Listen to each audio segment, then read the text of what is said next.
Hello everybody, Carolyn Caldwell here from Caldwell Evolution with day 22 of 30 tips in 30 days how to get stuff done.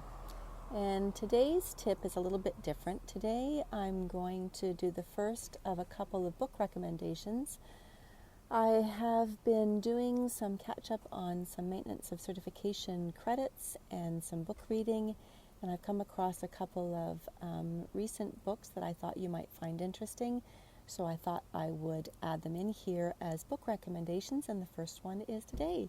So the first one is Brian Tracy's Eat That Frog. So I'm sorry that it's backwards, but there's the book. It's Eat That Frog. That's what it looks like. It's a green and black book with a white band. Eat That Frog, 21 Great Ways to Stop Procrastinating and Get More Done in Less Time, with a clock and a frog on the front.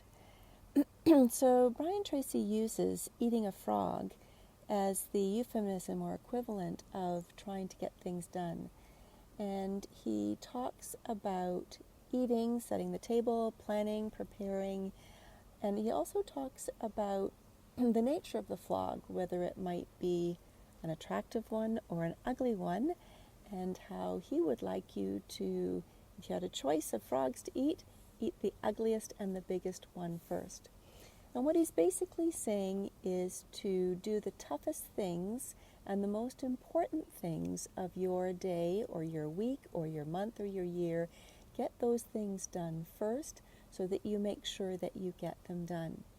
He does a really wonderful job of providing super short chapters. They're very easy to get through, and they have a summary at the end of each chapter, and there's a summary at the end of the book which encapsulates each of the chapters and the main concept within the chapter.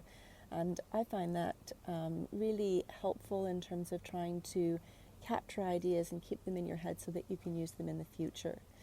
The other thing he does is provide action steps at the end of each chapter, and he takes that one step further, and he has provided a workbook for the actual book itself. Now, I haven't seen the workbook, but I can imagine that it's broken down into actionable steps based on his content here in the book.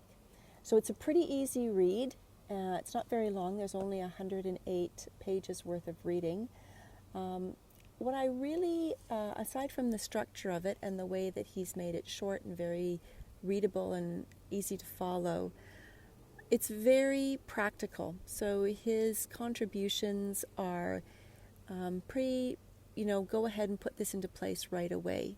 The one thing that I did find is it doesn't provide for a whole lot of flexibility.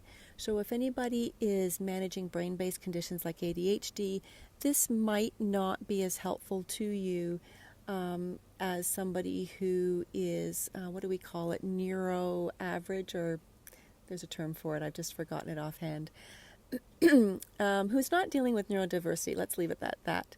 But anybody who's dealing with brain-based conditions or neurodiversity may find this book really isn't as helpful for them because it is pretty much a recipe, step-by-step guide for the average brain to get things done.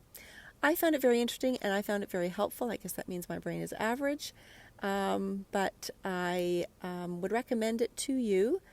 Pretty easy read. I got it off Amazon, not very expensive, arrived very quickly, and there are also multiple formats. So if you are looking for a Kindle edition or an audio book, there are a couple of different formats that are available. So I hope that's helpful, everybody, and I look forward to seeing you tomorrow. Bye now.